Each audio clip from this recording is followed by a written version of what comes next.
Bonjour, bonjour à toutes. Comment il est? Toujours avec plaisir que m'y retrouve à TLA dans ce causé La Réunion en direct depuis Saint-Pierre. J'espère que la nuit il a été bénéfique pour vous et puis que vous êtes là bien réveillés à l'écoute de ce journal. Mi salue ce causé La Réunion. Mi salue toutes les personnes là qui les branchées sur la télévision, les branchées aussi sur les réseaux sociaux. Vous êtes écoute à nous un petit peu partout à La Réunion et aussi dans le monde, dans la zone océan Indien. Hein, quand même pas mal de personnes écoutent à nous là-dessus.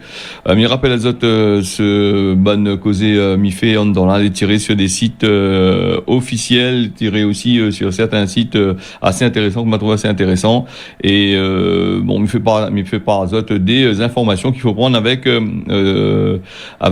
des pincettes des fois hein, parce que même que les officiels des fois ben officiels là ils tasent nous un peu trop des fois donc nous essayons de faire la part des choses, essayons de trouver une solution pour donner à Zot des informations à peu près correctes en essayant de ne pas être comme toute de monde qui fait ce bonne causé là. Donc les parties dans un instant le temps que Miroub ça part ici voilà, justement m'y parler des médias là, des informations que les données et la noix dans le journal ce grand matin comme il rouvre le journal m'y regarde des prix qui grimpent de façon incroyable à La Réunion et ben nous La Réunion elle est sur un baril de poudre qui est prêt à exploser personne ne fait pas rien du tout hein, donc nous les manipuler, beaucoup de médias les manipuler, les hommes politiques ils manipulent, le gouvernement il manipule, tout le monde il manipule tout le monde pour pouvoir pas faire grand chose à cette crise sanitaire que l'est là et qui arrange pas la situation. Donc les prix d'après ce que m'en a vu là l'a augmenté quasiment près de 40% hein, sur La Réunion hein, donc il fait quand même pas mal. Nous l'a vu pour par exemple c'est des gens qui fait des épices de La Réunion, il fait cuit curry, manger tout ça là qui ça va faire les autres courses. Vous avez vu que par exemple on a le l'ail par exemple arrivé l'importation est quasiment arrivé à 8-9 euros le kilo. On l'a vu pas mal les oignons d'importation là l'arrivée assez cher. On l'a vu dans les produits de première nécessité cette les en bas de la file cette de moun il faut y prendre je peux les regarder ça aussi l'a augmenté de façon incroyable. Donc là ils pensent que tôt ou tard va avoir un deuxième phase de gilets jaunes hein. Donc faudrait voir un petit peu la population est risquable de monter sur le terrain. Bon, il faut faire très attention. Donc 3 ans après la crise gilets jaunes, la hausse des prix là encore 10 fois plus encore. Donc nous a d'un côté nous a les banques qui ponctionnent à nous a les impôts qui ponctionnent, nous a le gouvernement qui donne à gauche et à droite qui distribue l'argent dans tous les sens sans penser à notre propre peuple hein. Donc les vrais qu'il faut aider les autres, mais nous a vu que par exemple là nous avait vu Macron qui donne 100 millions par ici, l'autre là-bas il donne 40 millions, c'est des petits millions qui ça va dans les qui ça va vite hein. Donc une affaire à suivre, à regarder, à voir par la suite, hein, parce que sinon ça, il risquable de poser des problèmes pour le monde là. Alors continuer à appauvrir la population et puis Joseph va voir qu'on va péter, ça s'oblige à finir l'avion et à Covid avec tacon gendarme pour essayer de défendre la population. Et je pense que là cette fois-ci sera un peu plus compliqué. Hein. Donc faudrait bien rouvrir vos yeux là-bas, votre canette là, c'est les à fond la caisse dans la politique et des personnes qui décident qu'il faut donner ou faut pas donner l'argent. Voilà, on a aussi quand même pas mal de projets, des centaines de millions d'euros de projets que les fait ici à La Réunion pour faire améliorer le quotidien des gros moineaux. Et nous, les gens que les pauvres, bon, vous avez pris dans un malisé pas croyable, donc vous n'arrivez pas en sorte à tenir les deux bouts, donc la fin du mois est dure, hein, tout ça. Mais il y en a des millions pour construire, il y en a des millions pour faire ici, pour faire là-bas. Donc il faudra réfléchir un peu, au lieu de mettre trop de millions dans une affaire, donner un peu de millions aux bandes de monde un peu malheureux aussi, hein, parce que si vous avez besoin pour ça. Nous va parler aussi, nous va revenir, on aura l'occasion d'en revenir sur les dépenses excessives que l'État français il fait, que nous bonnes élus fait, que tout le monde il fait, là, c'est avec l'argent qu'un jeune bonnes enfants un jour sera là pour payer tout ça. Hein, donc il faut faire bien attention. Et ça sera puis là, ça fini, sera enterré, ça sera finiment, ou sinon ça sera là bien grave avec cette retraite sans bouger. Hein, donc voilà. Nous va passer avec le monde du syndicat, le le monde du syndical que les en grève avec la mort de Georges-Marie Lépinay, alors ancien secrétaire général de la CGTN. On avait entendu lui souvent parler, intervenir, hein, mais ces derniers temps, c'est un petit peu compliqué, tu vois pas trop long. Voilà. L'ancien secrétaire général de la CGTN, Georges-Marie Lépinay, bon, il est mort ce lundi à l'âge de 80 ans. Il y a des sautes la vie dans la matinée. C'est le syndicat qui confirme tout ça. La CGT a été marquée dernièrement par la mort de Max Banon le 16 avril dernier, mais aussi par la mort d'Yvan Boireau, hein, n'a pas trop longtemps de ça. Le 20 décembre 2020. Alors nous, tout le monde est un peu peiné pour ça, hein, parce que ces bandes syndicales, la plupart du temps, Néna les bien, Néna les pas trop ça, mais Néna ils défendent un peu la Réunion quand même. Il faut pas dire parce que lui il est mort, l'idée de défendre. C'était un boug la bataille un peu hein, dans le monde du syndicat. Hein. Voilà, nous va fermer la parenthèse là-dessus, et puis nous avons aussi bientôt un conseil des maires de la Casse-Sud là, pour la pluie, tout ça, la tombée du côté de Saint-Joseph, un peu partout dans le sud. Hein. On aura une réunion pour parler justement des plans, ce qu'il doit faire en cas de nouvelles pluies. C'est un peu compliqué quand même, hein, donc parce que la pluie peut pas diriger. Donc c'est ça le machin. Et puis nous avons aussi les réouvertures partielles des écoles, la pluie, l'orage, tout ça, là, l'a bien cassé là-bas du côté de Saint-Joseph. Le préfet Jacques Billon, est parti sur place lundi pour regarder le bon dégâts. Donc sur Saint-Joseph, les plusieurs routes qui ont été impactées, le président de Casse-Sud, Tianakoun, l'a annoncé, justement ce mauvais directeur de la réunion des maires de l'intercommunalité que les prévus, hein, donc pour mettre en place des mesures d'urgence. Et quand nous regarde bien, nous fait un zoom, un gros plan sur les routes que a été emportées, cassées. C'est vrai que le vent il ça avec, la pluie ça avec, mais vu la qualité des enrobages que les dessus et vu la manière que ces bonnes routes là étaient faites et l'endroit a été fait, il n'étonne pas nous que les affaires la pété dans tous les sens. Hein. Donc, on va continuer avec un petit reportage de Jacques Marin, qui a été réalisé le 26 août, hein, avec le maire de Serge-Joireau, avec Terresoir aussi, le président du département, Cyril Melchior, que nous allons écouter tout de suite et nous revient juste après.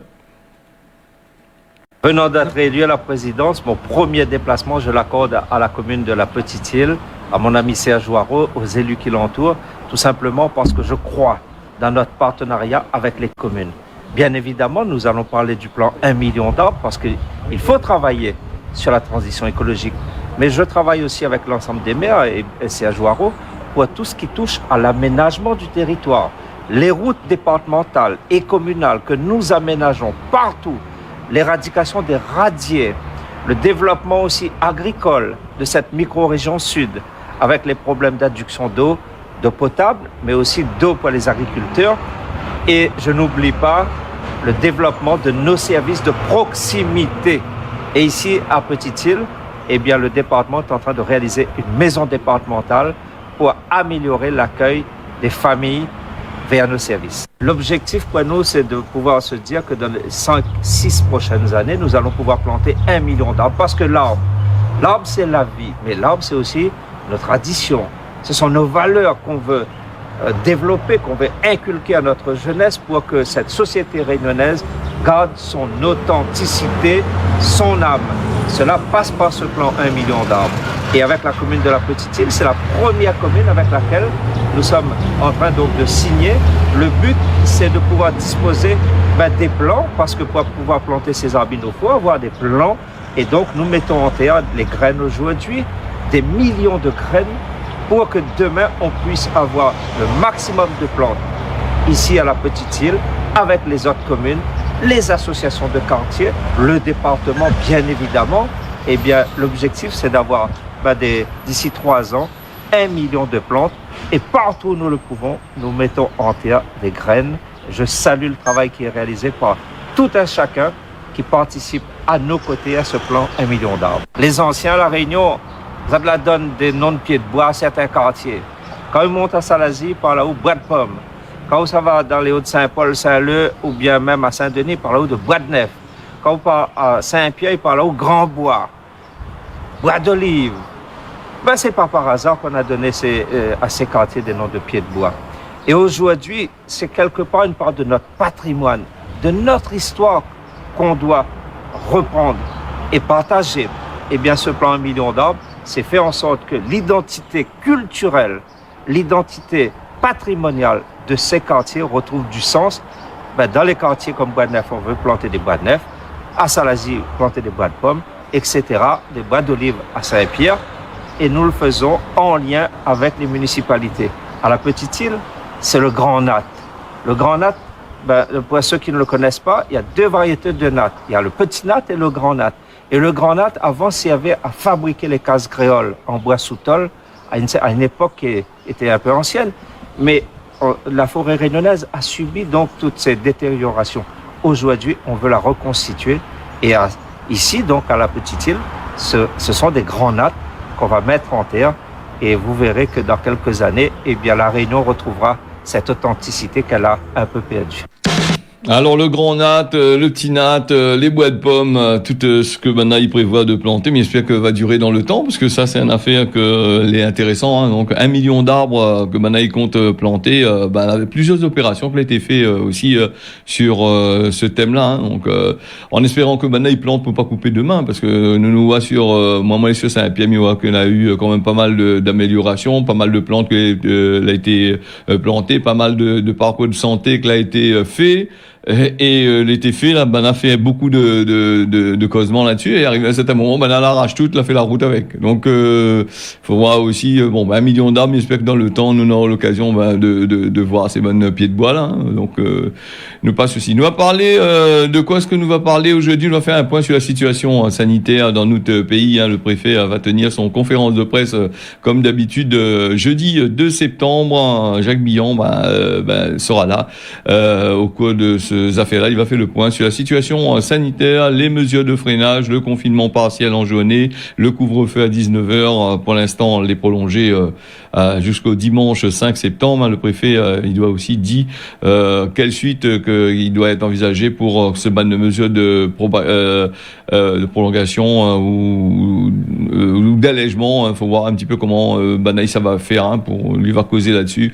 Nous va écouter avec attention, hein, avec s'il répète à nous toujours la même chose, sinon ça, s'il a des nouveautés, après il faut bien des fois faire marcher la machine, hein, donc faut pas lui dire un peu n'importe quoi, il dit trop et il dit pas assez. Donc nous va écouter lui, on va essayer de causer un peu, hein. Donc nous on a l'impression de connaître un petit peu que ça à dire. Après depuis le temps qu'il cause aussi, on connaît un bout quand il cause tout le temps comment il fonctionne, hein, donc voilà. Nous on a aussi le fonds de solidarité des entreprises qui a été supprimé à partir sera supprimé le 30 septembre, hein. Sauf pour les outre-mer, ils continuent à bénéficier de tout ça. Pour les entreprises, après on a aussi pas mal de affaires à faire aussi, des papiers à faire aussi, hein. Le ministre de l'économie, Bruno Le Maire, lui a dit les outre-mer pas concernés. Après les outre-mer s'ils étaient concernés aussi, on a vu dans quel maillage, dans quel granulé aussi, là, si ça enlève tout ça aussi, il y a beaucoup d'entreprises risquables de couler, hein.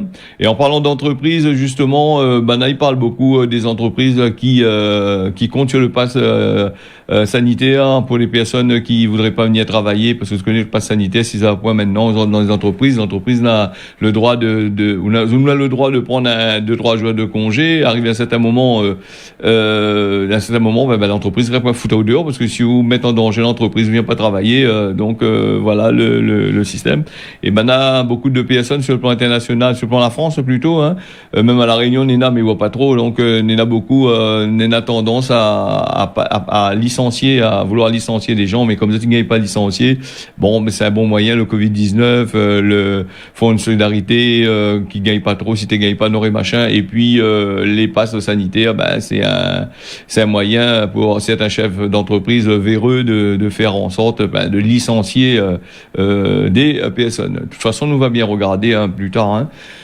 Nous on a aussi, nous avait parlé de ça, l'important cette information-là sur les impôts. Ben, elle n'a pas vraiment changé quand il y a nous, bon ben là, il encaisse plus l'argent de l'autre côté. Ben, tu encaisse toujours les petites sommes dans les 300 € pour certaines affaires, comme d'habitude. Apparemment de la relance un communiqué pour dire tu veux plus trop machin, passe sur Internet là-bas, mettre tout sur Internet, aller payer par carte, ou sinon ça sur des points de vente, tout ça, n'est le logo que tu peux payer dans machin, par exemple dans la Française des Jeux pour pas citer Azote, ou sinon ça dans des PMU, des affaires comme ça tu peux aller payer là-dedans, donc ça c'est une affaire les étatiser, me dirais, donc voilà.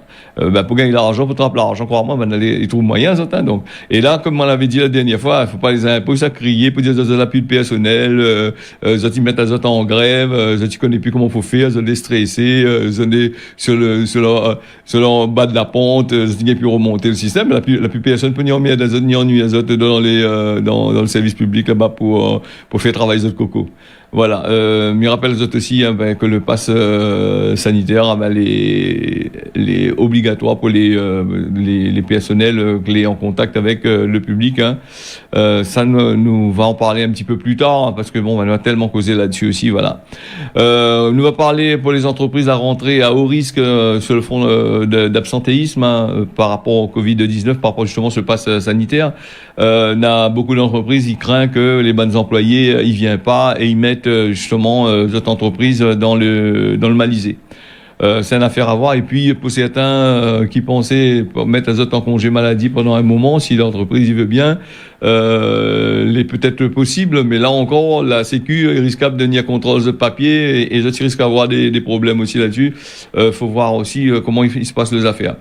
Nous n'en a quand même pas mal de choses, mais surtout pour en France, là-bas, nous n'en a la menace du variant Delta, il pèse aussi dessus sur l'école de l'autre côté là-bas pour les personnes qui refusent de garder les de marmaille l'école et refusent de faire vacciner tout ça. Un tas de affaires nous va recouser dessus. Nous parle aujourd'hui, c'est aujourd'hui le 31 août, c'est la CGTA qui appelle à la grève de mobilisation là des services. Il appelle à la mobilisation de tous les services, les salariés des champs, de tous les champs d'activité. Journée de mobilisation, les prévus pour aujourd'hui, nous va bien voir, on essaie de suivre ça demain Azote des renseignements et ça va se passer devant le siège de l'ARS, à Saint-Denis là-bas. Que ça parlait bien sûr du pass sanitaire, des mesures antisociales, liberticides d'après le syndicat. Nous on a aussi le FSU qui doit faire sa grève là-bas du 1er au 30 septembre pour les personnels concernant la région. Ça nous va recauser là-dessus un petit peu plus tard. Nous on a aussi sur le plan international que la Chine il va limiter les jeux en ligne de 3 heures par semaine pour les mineurs. Là il a fait bonne affaire. Le gouvernement chinois donc va sévir là-dessus. Donc il parle d'opium mental, une alerte pour la santé et l'éducation de son des bandes marmailles qu'il est là-bas. Donc ça il a annoncé ça lundi. Voilà. Donc jusqu'au moins de 18 ans, moins de 18 ans ça gagne bien. Donc voilà, il n'y a pas de problème. Et après, si on a un peu plus de 18 ans, on peut faire. Donc, voilà. Nous on a aussi, si nous parle aussi de la tempête, d'une tempête solaire qui risque de provoquer une apocalypse d'Internet à partir de 2023, une tempête solaire qui risque bien sûr d'endommager les câbles sous-marins qui envoient le trafic d'un continent à l'autre. Ça, c'est d'après un chercheur, d'après un chercheur qui a fait ça, des boucles assez intéressants. Singeta Abdou Jyoti, professeur en sciences informatiques à l'université de Californie, à Yvelines, a estimé que cette tempête solaire-là risque de provoquer des pannes de réseau Internet dans les années à venir. Alors, c'est un phénomène solaire que a déjà se passé, ces affaires-là. Donc, tu me connais, donc les journaux de l'époque l'avaient parlé, les personnes avaient parlé, c'était en 1859 et en 1921 où ça a eu le chaos total, les lignes électriques a gagné le choc, les téléphones, pour certains avaient commencé à gagner le téléphone, ne marche plus, beaucoup de matériel qui fonctionne à l'électricité, a eu des problèmes, n'a plus fonctionné du tout. Donc c'est une information dans le temps, il annonce ça comme ça, donc pourquoi pour certains, mais pensons qu'on est arrivé en 2000, je sais pas combien là, donc c'est une information intéressante. Donc, nous on a aussi trafic de tortues du côté de Madagascar, 2 arrestations à Ampanihi. Alors, ça va même les actes de braconnage, de trafic de tortues, ils continuent dans la partie sud de Madagascar. Un récent rapport du ministère de l'Environnement, du Développement durable. Il dit à nous qu'elle a fait une double interpellation en août à Ankilibori. Commune d'Androka, donc dans le district d'Ampanihi. Difficile de le dire maintenant malgache, donc on essaye. Alors 2 personnes étaient sur le point d'embarquer 124 tortues dans une pirogue à destination de Toliara. Ces personnes-là ont été placées sous mandat de dépôt et les tortues ont été saisies, elles ont été transférées à Lavavolo. Le Turtle Center qui gère les tortues, comme maintenant l'a capturer, là essaye de faire la malice avec, ou les blesser tout seul. C'est une association pour la survie des tortues. Voilà. Nous avons aussi du côté de l'île Maurice le rapatriement des Agaléens. Je rappelle les autres Agaléga, c'est l'île où ce Agaléen a eu des problèmes. Là expulse les autres 2 autres pays. Maintenant on est un peu retourne là-bas. Le départ est prévu vers le 13 septembre comme ça là. Après plusieurs mois d'incertitude, t'es connais pas, si ça va ou ça va pas. Donc ils manifestent devant le Parlement, donc ils menacent aussi des grèves de la faim, tout ça là. Le système il fait que Banal est contre le vaccin parce que pour prendre le bateau, il faut mettre le vaccin, il faut avoir le pass, le fameux vaccin. Donc Banal est un peu compliqué. Maintenant que Zoti peut partir dans votre île, il faut que Zoti fait le vaccin. Et ce que Banal il dit, Zoti rentre pas dans ce train là, Zoti veut aller dans votre pays là-bas. Et voilà, un point c'est tout. Les histoires de vaccins, ils n'intéressent pas autres du tout. Nous va passer avec la compagnie, voilà un petit peu que ça se passe. Sans ce pass sanitaire, sans ce vaccin-là, là ils mettent des freins partout. Donc il y a des gens pour aller dans d'autres îles là-bas, ils veulent pas mettre le vaccin, vous êtes réticents contre ce vaccin. Si tu mets pas, vous êtes restent là. Ça c'est une manière de forcer aussi ces gens-là de partir, de mettre le vaccin. Nous allons passer du côté de la compagnie Air Seychelles au bord de la banqueroute, c'est-à-dire aller à bord de la faillite comme Air Mauritius, Air Madagascar, dans la zone sud de l'océan Indien, Air Seychelles en situation précaire. En raison de la pandémie de Covid, ça nous savait depuis un bon moment, l'arrêt des liaisons commerciales, il a une dette quand même de 71 millions de dollars. Alors Air Seychelles, il doit à ses investisseurs, des gens qui investissent dans ces avions-là, ils veulent l'argent, donc même l'injection de l'argent du gouvernement séchellois n'a pas fait grand-chose, donc il me demande la liquidation judiciaire de ça. Le président Wawel Ramkalawan l'a déclaré son volonté aussi de sauver la compagnie aérienne nationale. Les banques créanciers, il veut pas, il reste sur cette position apparemment, il veut pas trop non plus, il veut de l'argent et il dit arrêtez un coup que ça, donne notre monnaie, il marche plus, Covid tension moon, donc voilà un petit peu. Et puis, les déjà 23, quand même, Monsieur Télécréole, ce matin, nous a aussi, si tu vas aller Maurice, les affaires là étaient assouplies, pour les gens qui s'en vont là-bas, à partir du 1er septembre, la hausse des cas de positivité, le nombre de cas de Covid, il décourage pas les autorités mauriciennes, Mauritius Tourism Promotion Authority. Là, il annonce l'assouplissement de la quarantaine pour les touristes qui viennent de Maurice. Ils passent de 14 jours à 7 jours à compter du 1er septembre. Maintenant, il faut appeler faut voir un petit peu comment il se passe ce truc-là. Les 7 jours que ça passe dans l'hôtel, là, c'est un hôtel que vous avez choisi par eux-mêmes et crois-moi, il doit taxer. Dit nous aussi que dans 63% de la population qui a été administré une première dose de vaccin, 56% complètement vaccinés, et d'un autre côté, il y a beaucoup de monde, il dit aussi à Maurice là-bas, que je n'y crois pas trop ce que le gouvernement il dit, et faire venir des touristes dans d'autres pays risquable d'aggraver encore plus la situation. Ça c'est le citoyen lambda qui dit ça. Nous va passer justement avec les déjà 6h24, je t'écris, le temps il passe vite quand nous l'est ensemble. Nous parle de Cosement La Réunion, typéa les papa à méditer aujourd'hui. Donc après on a des bons typéa et des mauvais typéa. Moi, j'ai jamais été typéa, je ne me connais pas. Donc il y a des bons et des mauvais d'après ce qu'il entend dire. À d'autres de méditer sur ça aujourd'hui. Alors, nous en a aussi pour aujourd'hui la Réunion, le temps les couverts ce matin et l'après-midi. Pareil du côté de Mayotte, les couverts matin et après-midi. Nuageux du côté de Maurice. Dans ces deux cas-là, il pense qu'on aura un petit peu la pluie dans les hauteurs. Comme Maurice est un peu plate, il sera toujours nuageux. Et puis les prévus peut-être un petit peu de pluie du côté de Saint-Joseph là-bas, du côté de Saint-Philippe pour la Réunion. Voilà. Ce cause de la Réunion, on a fini. Il donne notre rendez-vous demain matin à partir de 6h jusqu'à 6h25. Merci d'avoir suivi ça. À demain.